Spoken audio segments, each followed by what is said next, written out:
Punya barang KW setelah ketahuan hidup mewah. Kita perbincangkan dengan Koordinator Indonesia Corruption Watch (ICW) Agus Sunaryanto. Selamat sore, Mas Agus. Selamat sore, Mbak Audrey. Mas Agus, ini kenapa sih para pejabat ini sepertinya kompak ya menyebutkan barang KW pada saat diusut nih punya harta dan juga sorotan gaya hidup mewah?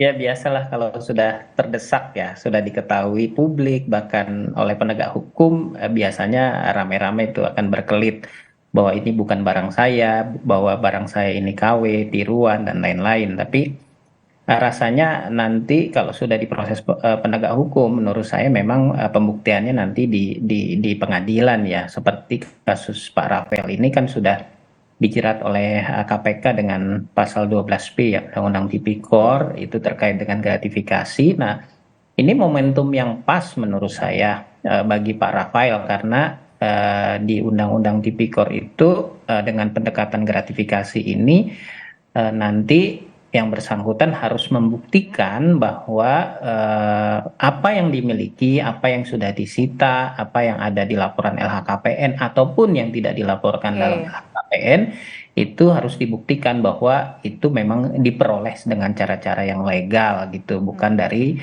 kejahatan korupsi, pencucian uang dan lain-lain. Jadi memang itu diatur. Makanya gratifikasi ini bisa juga disebut juga sudah dengan pasal pembuktian terbalik. Jadi domainnya lebih kepada Pak Rafael ya. Oke, kalau misalnya berbicara tentang tas ya Mas Agus, ini gimana caranya untuk melacak ini asli atau enggak? Karena kan beda banget harganya. Ya, kalau menurut saya sih mudah saja, tinggal dihubungi vendor yang selama ini atau penjual yang memang punya otoritatif gitu ya, mengeluarkan produk dengan merek-merek tertentu.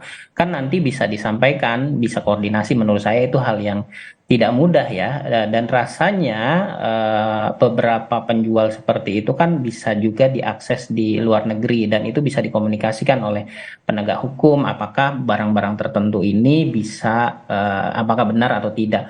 Dan saya rasa di Indonesia juga banyak cabangnya ya yang bisa menjual seperti itu juga dan banyak juga yang bisa membuktikan bahwa ini adalah tas branded atau KW gitu. Jadi rasanya sih tidak sulit ya. Dan menurut saya tas ini kan hanya salah satu ya. Hanya salah satu barang bukti yang diambil oleh KPK. Mungkin saja nanti berkembang karena kalau kita lihat yang disampaikan oleh KPK kemarin gratifikasinya ini 12 tahun kalau tidak salah dari 2011 sampai 2023. Artinya ini cukup banyak loh, cukup banyak tempus deliktinya cukup panjang. Saya rasa nanti akan dibuktikan dan harus diingat juga KPK sudah menemukan 2 alat bukti sehingga KPK berani menetapkan tersangka kepada Rafael. Tapi kalau setelah menetapkan tersangka itu kan disita dulu ya. Tapi kenapa kira-kira tidak langsung ditahan saja tersangka yang sudah ditetapkan seperti Pak Rafael ini? Ya, menurut saya ini subjektivitas penyidik ya.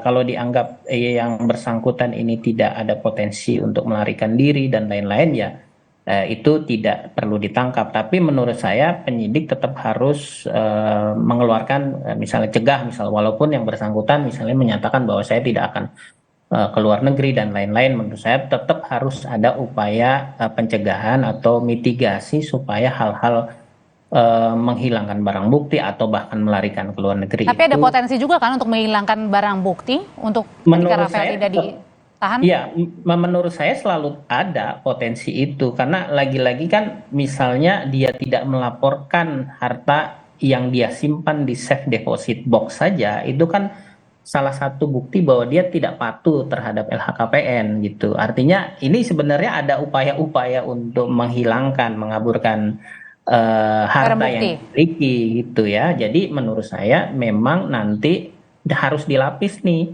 dengan pendekatan tidak pidana pencucian uang juga, jangan hanya pasal korupsi atau gratifikasi ini karena bisa saja nanti ada aset-aset yang dikaburkan. Dan harus diingatkan kemarin kalau tidak salah juga ada informasi bahwa yang bersangkutan bekerja sama dengan konsultan yang kemudian katanya konsultannya itu melarikan ke luar negeri gitu. Jadi hal-hal seperti ini menurut saya memang harus terus dikembangkan karena bisa saja bukan harta-harta yang ada di dalam LHKPN atau sementara ini sudah terbukti dia tidak mengaburkan dengan tidak melaporkan di LHKPN, bisa saja ada harta-harta lain gitu yang dia sampai saat ini masih disembunyikan. Dan menurut Mas Agus sendiri tepat ya ketika KPK menetapkan Rafael ini dalam kasus gratifikasi dulu di awal ya? Itu Iya, bisa karena menyebar. ini menurut saya karena gratifikasi itu kan bukan hanya terkait dengan uang. Kemudian bukan hanya Pak Rafael saja, karena kalau gratifikasi itu bisa saja penerimaannya lewat istri, lewat anak, Oke. gitu ya. Nah, ini menurut saya satu hal yang menarik, bahwa nanti akan berkembang misalnya ada orang lain kan juga harus ditelusuri. Misalnya ketika dia sebagai petugas pajak, eh, mitranya atau kliennya siapa saja Baik. waktu itu, wajib pajaknya yang pernah diperiksa, apakah wajib pajak personal atau wajib pajak perusahaan. Nah, ini kan harus ditelusuri sampai dia memiliki jumlah uang yang 56 Baik. miliar misalnya, itu kan Oke. luar biasa menurut saya. Nah, ini yang harus terus ditelusuri oleh KPK. Terima kasih Koordinator ICW Mas Agus Sunaryanto, sehat selalu. Ya, makasih juga Mbak Audrey.